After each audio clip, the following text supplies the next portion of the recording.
Hi, I'm Sarah. Today, I'm going to read you the story of Claire, which is titled like this: My sister accidentally sent me an audio message meant for her husband. What I heard about me made me leave the next morning with a plan that turned her life upside down. 6 months later, she said, I've lost everything. My answer? Well, let's go. My name is Claire and I'm 42 years old. A year ago, my life changed completely. My husband, Marcus, and I were driving home from dinner when a truck ran a red light and hit us. Marcus died at the scene. I survived, but I was left disabled. For months, I was in a wheelchair, unable to walk. Then, slowly, with physical therapy, I started walking again, but I needed a cane. I still need it now. After the accident, I felt so alone. Marcus and I had been together for 8 years.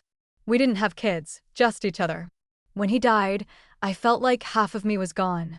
The house we bought together felt empty and cold without him. That's when my younger sister, Peyton, came to visit me in the hospital. She's 35, 7 years younger than me. She came with her husband, David. They both looked so concerned and caring. The doctor told us, "You're going to need help at home." Peyton said, holding my hand, "You can't do everything by yourself right now." David added, "We want to move in with you. We can help you around the house until you're better." I was so grateful. I was scared of being alone in that big house, struggling to do basic things. So I said yes. They moved in 2 weeks after I got home from the hospital. At first, everything seemed fine. Peyton helped me with things I couldn't do. She cooked meals, cleaned the house, helped me get dressed when my hands were too weak. David did the yard work and fixed things around the house. I felt lucky to have them, but I need to tell you about my relationship with Peyton. Our parents died when we were young. I was 23 and Peyton was only 16. I became her legal guardian. I moved her into my small rented apartment. I worked 2 jobs, sometimes until 6 o'clock in the evening, to support both of us and pay for her school. When Peyton graduated from high school, I paid for her to go to community college. It cost me everything I'd saved. I had about $4,500 put away for a down payment on a house, but I spent it all on her graduation party and her college tuition. A few years later, I met Marcus. We moved in together, and I still paid rent for Peyton's apartment until she finished college. Then, she met David at work. They dated for a year and got married. I spent $15,000 on their wedding. I had to take out a loan. Marcus was against it. He said it was too much money, that Peyton should pay for her own wedding, but I insisted she was my little sister. Now they were living in my house, helping me. I thought they were doing it out of love. As the months passed, I got stronger. Physical therapy was working. I could walk with my cane. I could cook my own meals, take care of myself. I didn't need constant help anymore. 2 weeks ago, we were having dinner together. I decided to tell them. I've been thinking, I said. I'm doing much better now. I can take care of myself. You two have been so helpful, but I think it's time you moved out and got back to your own lives. The room went quiet. Peyton and David looked at each other. They didn't say anything. David just kept eating. Peyton nodded slowly and said, "We'll talk about it." But they never brought it up again. 2 weeks passed, and nothing changed. They were still living in my house, like I'd never said anything. Then yesterday, something happened that changed everything. I was sitting in the living room, reading a book, when my phone buzzed. It was a message from Peyton. I opened it without thinking, but it wasn't a text message. It was a voice message. And when I played it, I realized immediately that it wasn't meant for me. "David, I can't do this anymore," Peyton's voice said. She sounded frustrated. "I can't stand having Claire in this house. She's such a burden. We've already spent so much money on her, money we could have used for ourselves." I froze. My hands started shaking. "But I found a solution," Peyton continued. "There's this home for disabled people. It only costs $1,200 a month. I already talked to the administrator. I told him Claire has mental problems, that it's dangerous for her to live alone. He was very understanding." I couldn't breathe. I kept listening. I also checked the house documents. The house is in Claire's name, but I found a way to get it transferred to our names. You remember my friend Amanda, who works at the county registrar's office? She's going to help us. We can do it without Claire even knowing. My stomach dropped. I already signed the preliminary papers for the home, Peyton said. Here's the plan. Next Tuesday, we tell Claire she has a routine medical checkup. We take her to the home instead and register her there. By the time she realizes what's happening, she'll already be inside, and we'll have legal custody of her. I felt like I was going to throw up. Amanda said, with the medical reports we have, the ones that mention Claire's mental confusion after the accident, it'll be easy to prove she can't make decisions on her own. And once we get the house, we can sell it. It's worth $720,000. We can pay off all our credit card debt, the car loan, and we'll still have enough left to take that trip to Japan we've been talking about. Peyton laughed. Actually laughed. The best part is we won't have to pretend anymore. We won't have to help her shower, cook for her, listen to her talk about Marcus. God, I always hated that man. I'm glad he's dead. Tears were running down my face. In a month, Claire will be in that nursing home. We'll own everything, and we can finally live in peace without this stupid invalid controlling us. The message ended. I sat there in shock. I couldn't move. I couldn't think. My own sister, the sister I raised, the sister I sacrificed everything for. I thought about all those years, working 2 jobs to support her, spending my savings on her education and her wedding, taking out a loan I was still paying off. And this was how she repaid me. I didn't sleep that night. I lay in bed, staring at the ceiling, planning. By dawn, I knew what I had to do. At dawn, I got up and got dressed. I put on my most comfortable clothes, a pair of jeans and a sweater. I grabbed my cane and quietly gathered all my important documents, my birth certificate, my marriage certificate, the deed to the house, my medical records, everything. I put them all in a bag. Peyton and David were still asleep. I called a taxi and left the house as quietly as I could. I didn't leave a note. I didn't say goodbye. The first place I went was the bank. It opened at 9 o'clock, so I sat in a coffee shop across the street and waited. My hands were shaking. I kept thinking about what Peyton had said in that voice message. When the bank finally opened, I went straight to the manager. Her name was Susan, and I had dealt with her before when Marcus and I bought the house. I need to check my accounts, I told her. All of them. I think someone might be stealing from me. Susan's face got serious. She took me to her office and pulled up my accounts on her computer. We went through everything together, transaction by transaction. That's when I saw it. Peyton had been taking money, lots of money. She'd somehow gotten access to my account and had been transferring money to her own account for months. In total, she'd taken about $10,000. How is this possible? I asked. I never gave her permission. Susan looked at the records more carefully. It looks like she submitted a power of attorney form. See, here's the signature. She showed me the document on the screen. My signature was on it, but I'd never signed anything like that. That's not my signature, I said. She forged it. I never gave her permission to access my money. Susan printed out all the records for me, every transaction, every transfer, the forged power of attorney document, everything. You need to report this to the police, she said. This is fraud. I will, I said. But first, I need to do something else. I left the bank and took a taxi to the county registrar's office. I needed to find Amanda, Peyton's friend who worked there, the one who was going to help them steal my house. When I got there, I asked to speak with Amanda Richardson. The receptionist called her, and a few minutes later, a woman in her 30s came out. She had blonde hair and wore too much makeup. Can I help you? She asked. I'm Claire, I said. Peyton's sister. Her face changed. She looked nervous. Can we talk somewhere private? I asked. We went to a small conference room. I closed the door behind us. Before I sat down, I reached into my pocket and turned on my phone's voice recorder. I'd set it up in the taxi on the way over.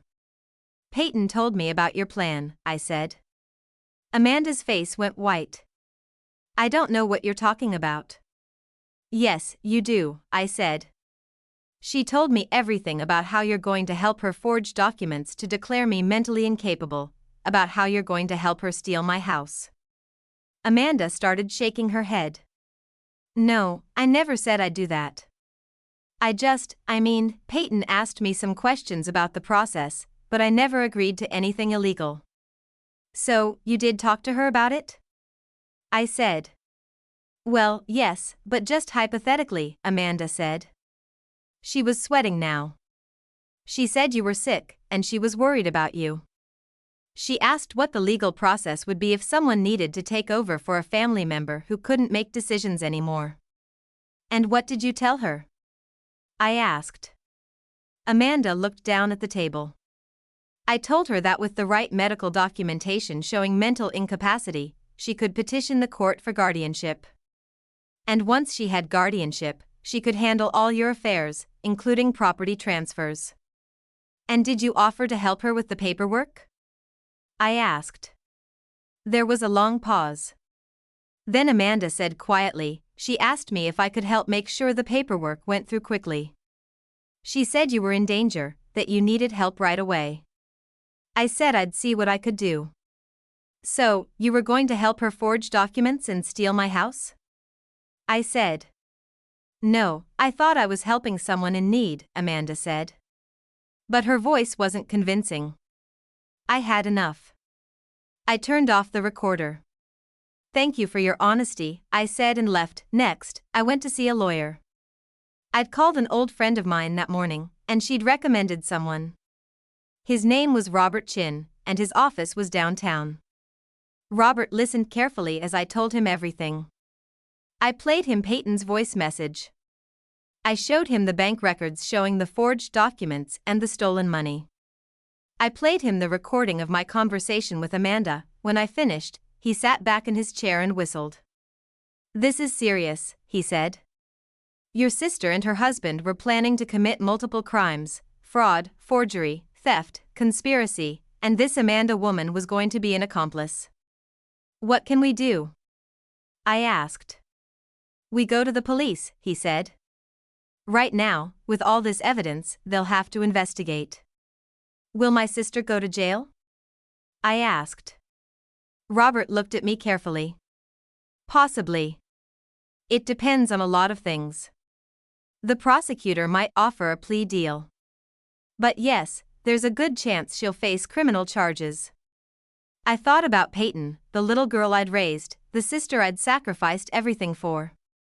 And I thought about what she'd said in that voice message, about how she hated Marcus, how she was glad he was dead, how she couldn't wait to get rid of me.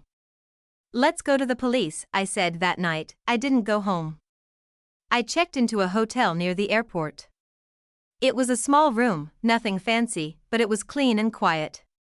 I needed time to think. My phone kept buzzing. Peyton was calling me. David was calling me. They were sending messages. Where are you? Are you okay? We're worried about you. Please call us back. I didn't answer. I just turned off my phone and lay in bed, staring at the ceiling. Tomorrow, everything would change.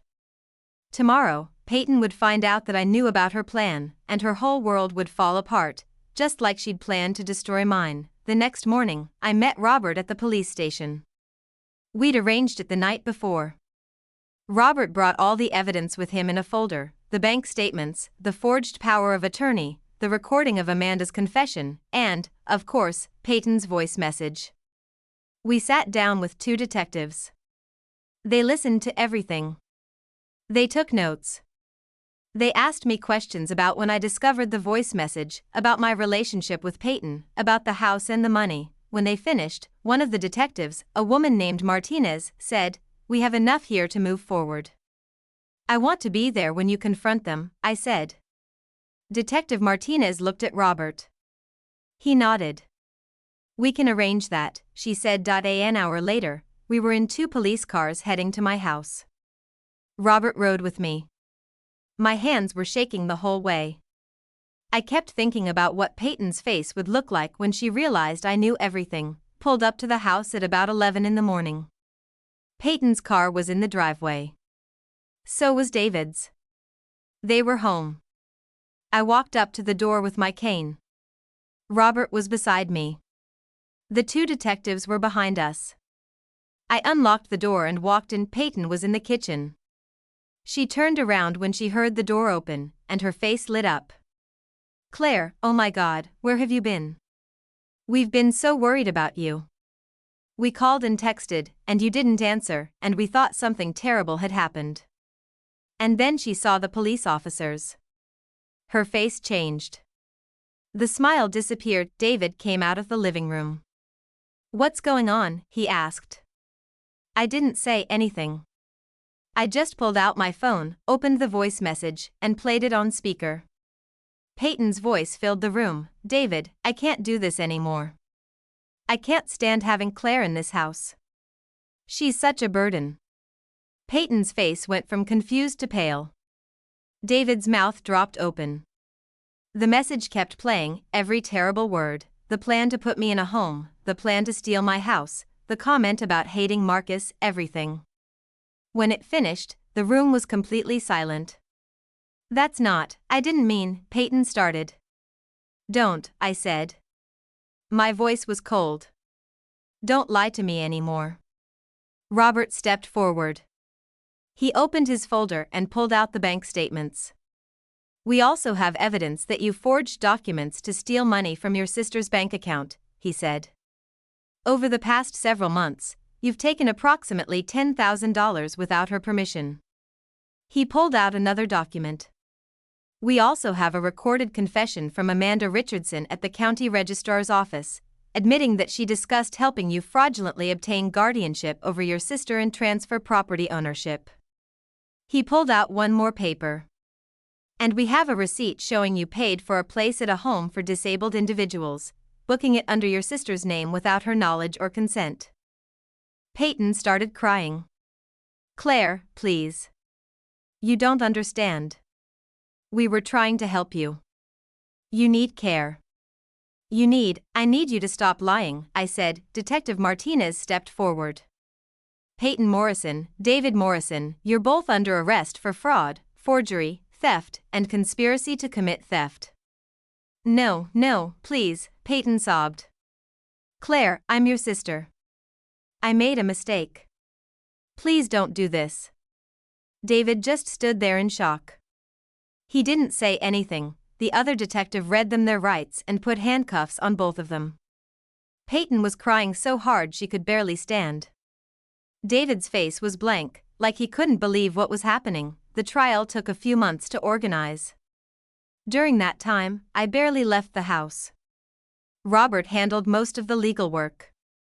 The prosecutor's office contacted me several times to go over my testimony. Peyton and David tried to call me from jail. I never answered. They sent letters. I threw them away without reading them. Finally, the trial date arrived. But the day before we were supposed to go to court, Robert called me. "They want to make a deal," he said. "They'll plead guilty to all charges. In exchange, the prosecutor will recommend suspended sentences instead of jail time, 6 months suspended for each of them, and the same for Amanda." "What does that mean?" I asked. "It means they'll be on probation for 6 months. If they stay out of trouble during that time, they won't go to jail, but they'll have criminal records. They'll have to pay back all the money they stole, plus $20,000 in compensation to you." I thought about it for a long time. "Will they lose their jobs?" I asked. "Probably," Robert said. "Most employers don't want to keep people with fraud convictions." "Okay," I said. "Tell them I accept the deal." The deal went through. Peyton, David, and Amanda all pleaded guilty. The judge sentenced them each to 6 months suspended. They had to pay me back the $10,000 they'd stolen, plus $20,000 more in compensation, $30,000 total. Just like Robert predicted, they both lost their jobs. So did Amanda. I heard through mutual friends that everyone in town knew what they'd tried to do. Their friends stopped talking to them. People whispered about them at the grocery store. They became known as the ungrateful sister and brother-in-law who tried to steal from a disabled woman. I didn't feel sorry for them. Meanwhile, I made some changes in my life. I put the house up for sale. I couldn't live there anymore. Too many bad memories.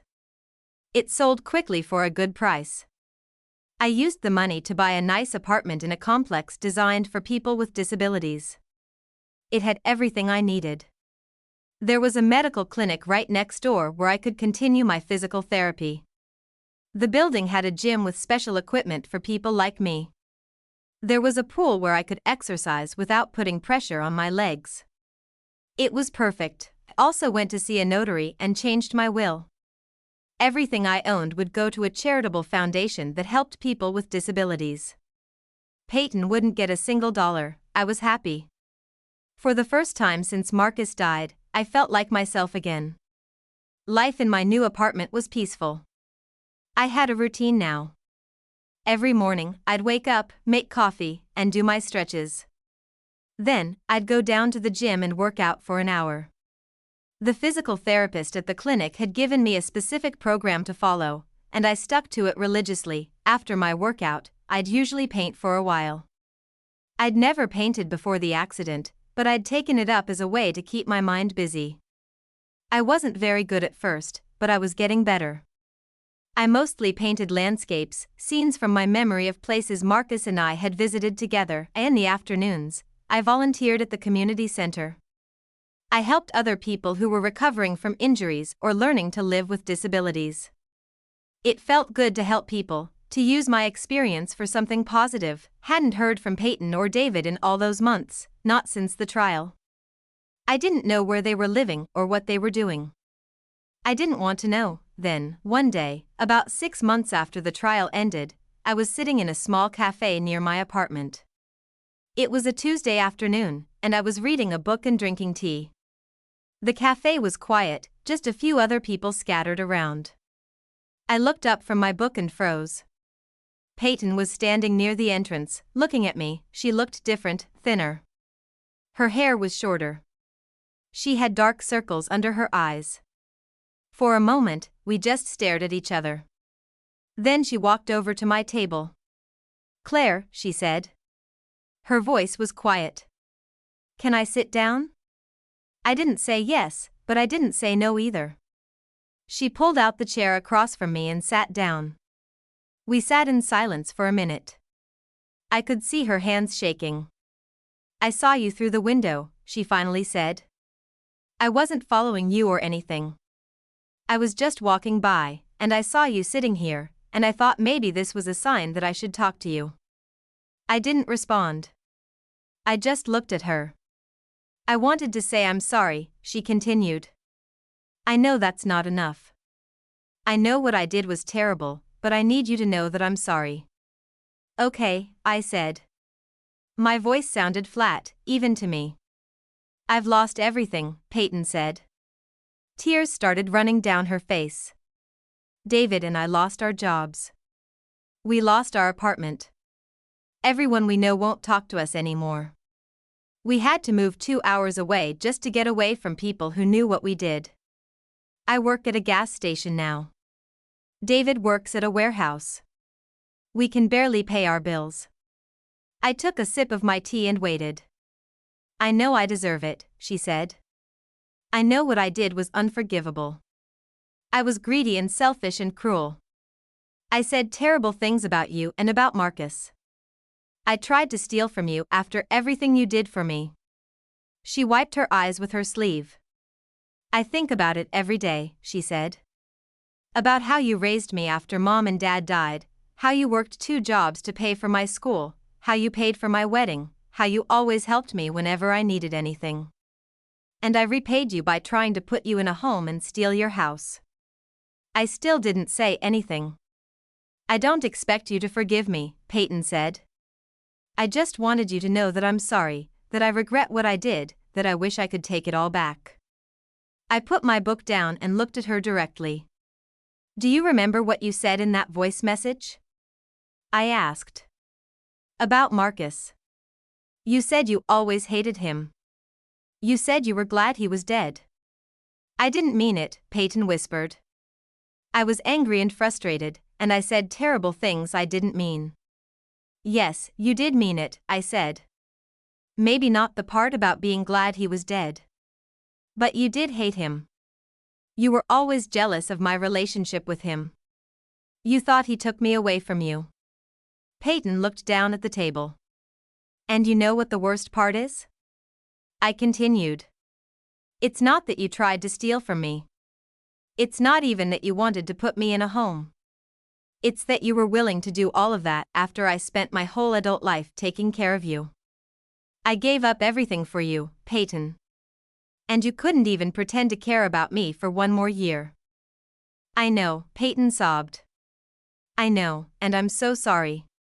I finished my tea and stood up. I picked up my cane. I forgive you, I said. Peyton looked up at me, hope in her eyes. But I won't forget what you planned to do to me, I continued. And I don't want to see you again, ever.